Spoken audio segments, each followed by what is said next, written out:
امریکہ نے الٹائی. اور پتہ ہے امریکہ نے کیوں الٹائی؟ کیونکہ ہم روس سے تیل لا رہے تھے سستا. تو بھائی اب کیوں نہیں الٹائی؟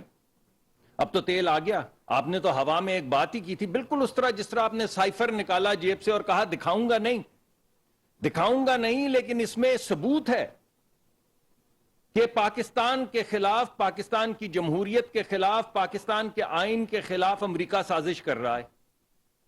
پھر چند مہینوں بعد آپ نے وہ ٹیپ دیکھی، وہ گڑ گڑاتے ہوئے کہ اللہ آپ کے وہ آپ کی عزت بلند کرے، آپ ایک خط لکھ دیں میرے حق میں، آپ کا خط بڑی دور تک جائے گا. وہ سائفر کا کیا ہوا؟ وہ غیرت مند قوم کا کیا ہوا؟ یہ گڑ گڑانا کیا ہوا ایک کانگریس وومن کے سامنے کہ آپ کی اللہ عزت بلند کرے، آپ کا خط ہمیں لکھ دیں؟ تو کچھ سمجھ نہیں آتی. دیکھیں، پرانی حکومت کے گمان میں یہ تھا کہ پاکستان ایک بیل ہے جس کے سینگوں کے اوپر پوری دنیا کھڑی ہے.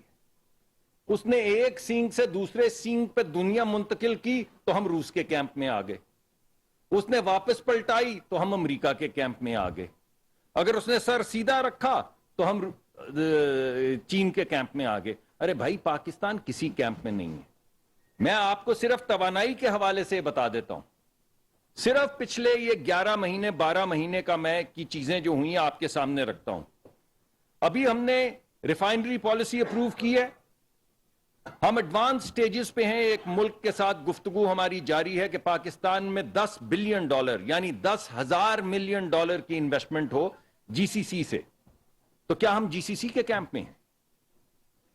ہم اس وقت آذربائیجان کے ساتھ ہمارے پاس کانٹریکٹ آ چکا ہے جو کابینہ کے پاس ہے، جس میں یہ لکھا ہے کہ ہر مہینے آذربائیجان پاکستان کو ایک ڈسٹریسڈ کارگو دے گا ایل این جی کا، یعنی وہ قیمت ایل این جی کی جو بین الاقوامی ہے اس سے کہیں کم قیمت کے اوپر ایک جہاز ہر مہینے پاکستان کو ایل این جی کا دے گا. اور پاکستان کی مرضی ہے وہ لے یا نہ لے. کبھی آپ نے ایسا معاہدہ کیا ہے؟ کبھی دیکھا سنا ہے کہ جس نے دینا ہے اس پہ یہ obligation ہے کہ ہر مہینے آپ کو جو دنیا کی قیمت چل رہی ہے اس سے سستی، کہیں زیادہ سستی ڈسٹریسڈ کارگو ڈھونڈ کے آپ کے سامنے رکھے اور آپ کو یہ سہولت دی جائے کہ آپ ہر کارگو ریجیکٹ کرتے چلے جائیں اگر آپ کو ضرورت نہیں، آپ کے بارے میں نہیں آتا. تو کیا ہم سینٹرل ایشیا یا آذربائیجان کے کیمپ میں ہیں؟ ابھی 3 دن پہلے آپ نے دیکھا ترکمانستان کے وہ وزراء آئے ہوئے تھے، ان کے ساتھ ہم نے جوائنٹ امپلیمنٹیشن پلان سائن کیا. آپ کے پاس 4 سال تھے، بھائی آپ کر لیتے. کوئی کانٹریکٹ آپ نے کسی کے ساتھ سائن کیا جس میں واضح طور پہ وہ طریقہ کار طے کیا گیا ہے کہ ہم کیسے آگے بڑھیں گے، ہم کیسے ترکمانستان کی گیس پاکستان لائیں گے؟ تو کیا ہم ترکمانستان کے کیمپ میں ہیں یا سینٹرل ایشیا کے کیمپ میں ہیں؟ ہم نے یورپ کو دعوت دی ہے کہ ترکمانستان کے پاس دنیا کے بڑے ترین ریزروز ہیں، آپ پاکستان آئیے. یورپ آئے پاکستان، اور یورپ پاکستان میں ایل این جی کی ٹرینز یعنی ایل این جی بنانے کے کارخانے لگائے، اور یہاں سے جو پاکستان ہے وہ راہداری بن جائے، سینٹرل ایشین کی تمام گیس کی راہداری بن جائے جو یورپ کی بھی انرجی سیکیورٹی کرے اور پاکستان کی بھی انرجی سیکیورٹی کرے. تو کیا ہم یورپین کیمپ میں ہیں؟ ابھی ہم امریکہ گئے ہوئے تھے، وہاں پہ ہم یہ گفتگو کا آغاز کر آئے ہیں کہ ہم یہاں پہ گرین ہائیڈروجن لائیں گے، ہم یہاں پہ گرین امونیا لائیں گے. 1/3 پاکستان کی گیس جو پاکستان کی ترقی میں لگ سکتی ہے، جو آپ کو مل سکتی ہے، جو پاکستان کے انڈسٹریل کلسٹر جس سے بن سکتے ہیں، وہ جا رہی ہے فرٹیلائزر کو، اور وہاں پہ بھی ضرورت ہے. لیکن ہم امریکہ سے یہ بات کر کے آئے ہیں کہ کیونکہ ان کے پاس یہ ٹیکنالوجی ہے تو گرین امونیا وہ پاکستان لے کر آئیں، گرین ہائیڈروجن وہ پاکستان لے کر آئیں، یعنی ہوا سے، شمسی توانائی سے اور پانی سے، الیکٹرولسس سے، 3 چیزوں سے آپ کی انرجی بھی بننی شروع ہو جائے اور آپ کی فرٹیلائزر بھی بننی شروع ہو جائے. تو کیا ہم امریکی کیمپ میں ہیں؟ کیسی عجیب و غریب بات ہے کہ جب آپ پاکستانی مقاصد کو آگے بڑھانے کے لیے، پاکستانی بچوں کی خوشحالی کو آگے بڑھانے کے لیے کوئی بھی معاہدہ کریں تو ہماری پچھلی حکومت کے گمان میں یہ آتا ہے کہ بھائی ہم نے یہ معاہدہ کیا، اب ہم اس کیمپ میں آ گئے، اب ہم نے یہ معاہدہ ختم کیا، اب ہم اس کیمپ سے نکل گئے، اب ہم نے اس سے بات چیت شروع کی، اب ہم اس کیمپ میں آ گئے. ہم صرف ایک کیمپ میں ہیں اور وہ ہے پاکستانی کیمپ. اور ہماری ہر پالیسی چاہے توانائی کی ہو چاہے خارجہ پالیسی ہو اس کا محور صرف ایک ہے کہ پاکستان کی ترقی کیسے ہوگی, پاکستان میں خوشحالی کیسے آئے گی. پاکستان میں جو اس وقت بھوت مہنگائی کا نکلا ہوا ہے جس کے لیے آپ نے دیکھا تنخواہیں بھی بڑھائی گئیں, اور پاکستان کی جو 28% جو لوگ کہتے ہیں, ویسے تو پاکستان کی انفلیشن جو ہے جو پرائمری انفلیشن ہے وہ 17-18% ہے, لیکن 30% اور 35% تنخواہیں بڑھائی گئیں, اور جو پرائیویٹ سیکٹر کی بھی منیمم پیمنٹ ہے اس کو 32,000 کیا گیا, اس وجہ سے کہ مہنگائی ہے تو لوگوں کو سہولت ملنی چاہیے, ان کی تنخواہیں پرائیویٹ سیکٹر میں اور پبلک سیکٹر دونوں میں بڑھنی چاہیے. تو یہ سب کچھ کر رہے ہیں تو کس کے لیے کر رہے ہیں بھائی؟ یہ کسی کیمپ کے لیے کر رہے ہیں؟ تو یہ کیمپ والی بڑی عجیب سی بات ہے. اب ہم نے کیا کیا کیا؟ آپ 4 سال کا پچھلی حکومت کا موازنہ 1 سال کی اس حکومت سے کر لیجئے. میں آپ کو بتاتا ہوں جو میرے گمان میں فٹافٹ چیزیں آ رہی ہیں کہ ہم نے 1 سال میں کیا کیا. ہم نے جو کام 10 سال سے نہیں ہو سکا, جو ہمارا اپنے گیس کے ویل ہیڈ ہیں, اپنے گیس, ابھی ایل این جی کا نہیں کام مکمل ہوا, لیکن ہماری اپنی جو گیس ہے اس کا سرکولر ڈیٹ ہم نے جو گردشی قرضہ ہے وہ 0 کر دیا. جو نیا ٹیرف ہم نے بنایا اس میں گردشی قرضہ ہمارے ویل ہیڈز کا 0 ہے. تو یہ 4 سال کسی کے گمان میں نہیں آ سکتا تھا کہ ہم نے اس گردشی قرضے کو 0 کرنا ہے, ہم نے اس ویل ہیڈ سے نکلنے والی گیس کا جو گردشی قرضہ ہے اس کو ختم کرنا ہے. ہم نے 2 علیحدہ ٹیرف بنا دیے, ایک امیر کا ٹیرف, ایک غریب کا ٹیرف. اور اگر امیر خاندان اتنی ہی گیس استعمال کرے جتنا غریب آدمی استعمال کرتا ہے, جو 64%, 60 سے 64% لوگ بنتے ہیں پاکستان کے, تو وہ دگنی یا اس سے بھی زیادہ قیمت دیتے ہیں. اور اسی لحاظ سے پرانی جو گیس کے نرخ تھے غریب کے لیے وہی رکھے گئے, 1 پیسے کا فرق نہیں ڈالا گیا. تو کیا یہ پہلے نہیں ہو سکتا تھا؟ یہ 4 سال میں کسی کے گمان میں نہیں آیا کہ یہاں پہ غریب لوگ رہتے ہیں ان کو سہولت ملنی چاہیے, یا غریب صرف ابھی ہیں؟ اس کے علاوہ میں روسی تیل کی پوری داستان آپ کو سنا چکا ہوں, دوبارہ سنانے کا کوئی فائدہ نہیں ہے. یہ میں آپ کو ضرور بتا دوں. انہوں نے کہا کہ ہم روس سے بات کر کے آئیں. یہاں پہ آپ نے انٹرویو دیکھا روسی سفیر کا, جس نے پاکستانی ٹیلی ویژن کے اوپر آ کے انٹرویو کیا, اور اس نے کہا کہ ہماری تیل کے حوالے سے کوئی بات چیت نہیں ہوئی. میں نے اپنی تمام فائلز دیکھی, کسی فائل کے اندر کوئی ذکر نہیں ہے کسی بھی جگہ پہ کہ ہم نے تیل کی بابت کوئی بات کی ہے روس سے. ایک خط ہے جو اس وقت کے وزیر نے جانے سے 1 ہفتہ پہلے لکھا تھا, جس میں لکھا تھا کہ ہم توانائی کے شعبے میں آپ سے تعاون کرنا چاہتے ہیں. اور جس کانٹریکٹ کے تحت وہ بات کر رہے تھے وہ صرف گیس کا کانٹریکٹ تھا, ایل این جی اور گیس کا کانٹریکٹ تھا, اس تیل کا کانٹریکٹ ہی نہیں تھا. لیکن اگر ہم مان بھی لیں تو ہم نے تو بھائی روسی یہاں پر آئے جنوری میں, اور مئی کے اینڈ میں یعنی 4-5 مہینے کے اندر اندر وہاں سے جہاز نکل آیا, اور جون میں یہاں جہاز پہنچ گیا. اپریل کے, بلکہ مئی کے شروع میں یا اپریل کے اینڈ میں, کیونکہ 1 مہینہ لگتا ہے جہاز کو آنے میں, کو ہمیں 1 مہینہ 10 دن غالباً لگے ہیں جہاز کے آنے میں. تو اس کا مطلب ہے کہ یہ جہاز جو اب پہنچا ہے یہ مئی کے اوائل میں یا اپریل کے اینڈ میں آ چکا تھا. تو جون سے ہوئی بات شروع, اپریل اینڈ میں جہاز نکل گیا, جون میں یہاں پہنچ گیا. تو آپ سے نہیں ہوا, یہ آپ کر لیتے. اور پھر یہاں ہماری وزارت خارجہ نے یہاں کے سفیر سے پوچھا, اور ہمارے سفیر نے وہاں کی وزارت توانائی سے پوچھا جو پاکستان کے سفیر ہیں روس میں, اور انہوں نے کہا بھائی ہماری تیل کے بارے میں آپ سے کوئی بات نہیں, ہم نے تو گیس پائپ لائن کے بارے میں آپ سے بات کی تھی اور گیس کے بارے میں بات کی تھی, ہماری تیل کی کوئی بات نہیں ہوئی. لیکن وہی سائفر کہ بس جھوٹ بول دیں یا غلط بیانی کر دیں. چلیں جھوٹ ایک سخت لفظ ہے, گھما دیں بات کو, یہ لوگوں کو کیا پتا چلے گا. آپ جو مرضی کہتے رہیں, ایک دن ایک بات کریں, دوسرے دن دوسری بات کریں, لیکن بہرحال وہ تیل آ گیا. آذربائیجان سے آنے والی ایل این جی بھی میں آپ کو بتا چکا ہوں, اس کا کانٹریکٹ ہمارے پاس آ چکا ہے. ریفائنری کی بات بھی میں آپ کو بتا چکا ہوں, ریفائنری کی پالیسی اپروو ہو گئی ہے. ہم اس وقت کوشش کر رہے ہیں کہ جانے سے پہلے $10 بلین کا ایک کانٹریکٹ ہم سائن کر جائیں تاکہ آنے والے وقت میں پاکستان میں ایک ریفائنری لگ جائے. پرانی ریفائنریز کو اپ گریڈ کرنے کی پالیسی بھی جو ہے وہ کابینہ کے پاس ہے, وہ بھی اپروو ہونے والی کچھ دنوں میں. ٹائٹ گیس کی پالیسی بھی فائنل سٹیجز پہ ہے. 10, 12, 15 سال میں کسی نے آکشن نہیں کیے آف شور بلاک. 16 سے 24 بلاک جو ہیں وہ آکشن ہو رہے ہیں مختلف سٹیجز میں, جن میں سے کچھ کا ٹینڈر آ چکا ہے. اور ہم روڈ شو لے کے مختلف ممالک میں جا چکے ہیں انکلوڈنگ آذربائیجان, اور ان کو ہم نے دعوت دی ہے کہ پاکستان میں آئیں. پاکستان میں بہت سے وسائل ہیں. پاکستان کے اندر ایک کیکڑا اگر فیل ہو گیا تو اس کا مطلب یہ نہیں کہ انڈس بیسن میں گیس نہیں ہے, پیٹرول نہیں ہے. آپ آئیں, ہم آپ کو ڈی رسک کرتے ہیں.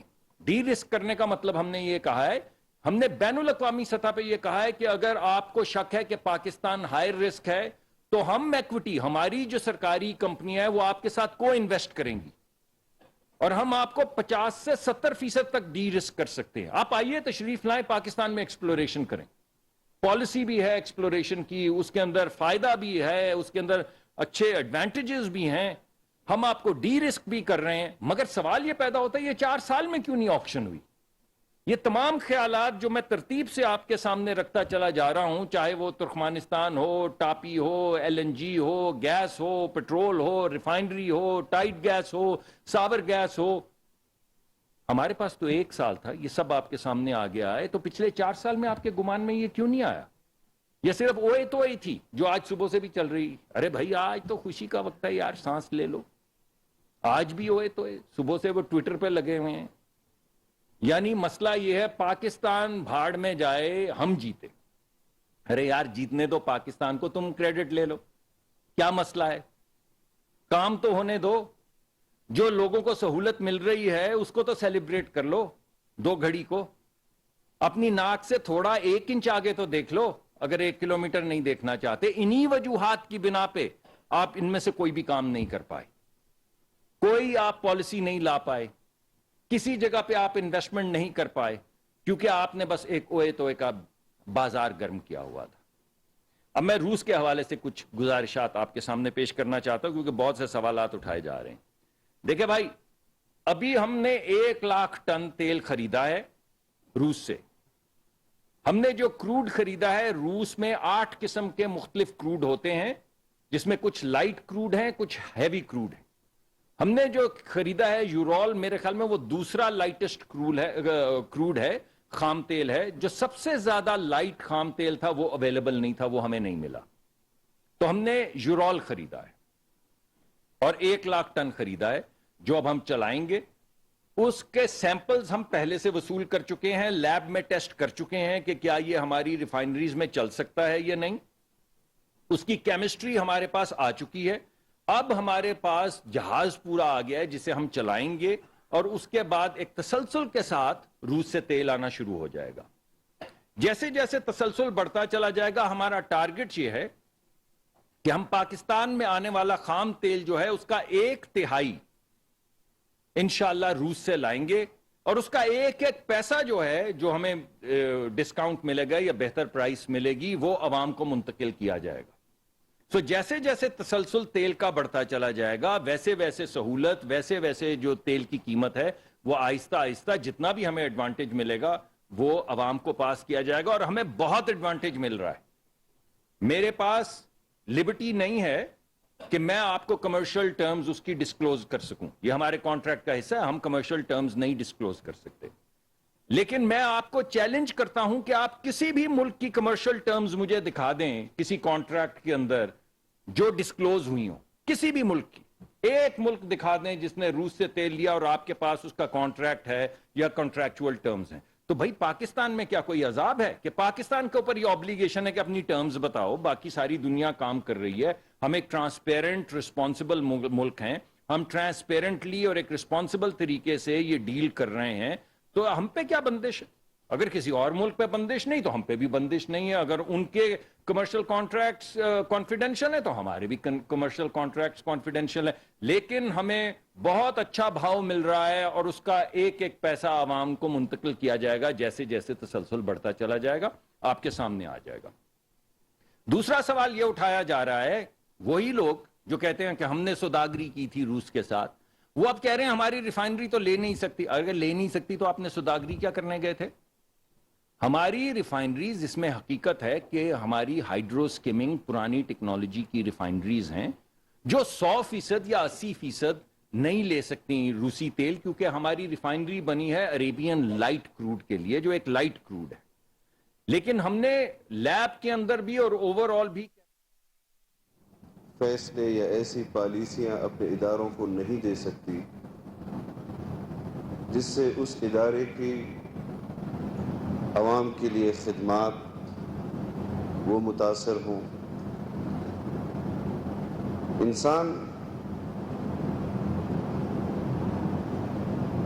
ایک فیصلہ اگر اپنے شعور سے کرتا ہے اس میں غلطیوں کا امکان ضرور ہوتا ہے، لیکن جہاں آج ہم کھڑے ہیں میں اس نتیجے پر پہنچا ہوں کہ ہمارے ملک کے اداروں کو قصداً نقصان پہنچانے کی کوشش کی گئی۔ آج جب ہم قومی ترانے کے لیے سب ایک ساتھ کھڑے ہوئے، اس کی عظمت اور اس کے احترام کے لیے ہماری قوم کو اپنے آئین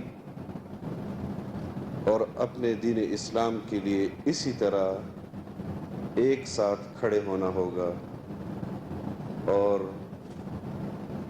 اس میں کوئی دو رائے نہیں کہ جب ہم ایک صف میں ایک جذبے اور ایک نیت کے ساتھ اپنے مملکت خداداد پاکستان کے لیے کھڑے ہو جائیں گے تو ہم اس ملک کے اداروں اور اپنی قوم کے خلاف پیدا ہونے والے ہر فتنے کا سر آسانی سے کچل بھی سکتے ہیں، اپنی نئی نسل کو روشن مستقبل بھی دے سکتے ہیں، اپنے اداروں کو کھویا ہوا مقام بھی واپس دلا سکتے ہیں، اور اپنے ملک کو ایک نمایاں طور پر اپنے خطے میں پہچان بھی دلا سکتے ہیں۔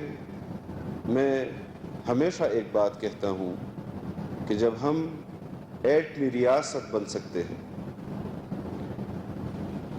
ہم اس ملک کو ایٹمی قوت بنا سکتے ہیں، ہم اس ملک کو ایک متفقہ آئین دے سکتے ہیں جو میثاق ملی ہے پوری قوم کے درمیان، ہر نسل، ہر مذہب اور ہر شناخت رکھنے والے فرد کو اس آئین پر اتفاق ہے، تو پھر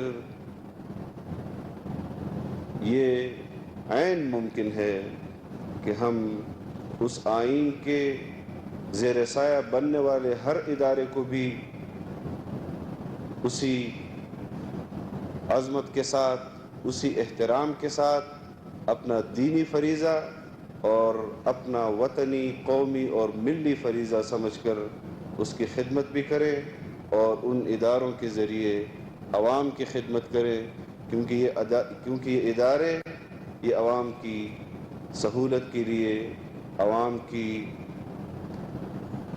کو سروسز پرووائڈ کرنے کے لیے بنائے گئے ہیں، نہ کہ چند افراد کی ضرورتوں کو پورا کرنے کے لیے بنائے گئے ہیں۔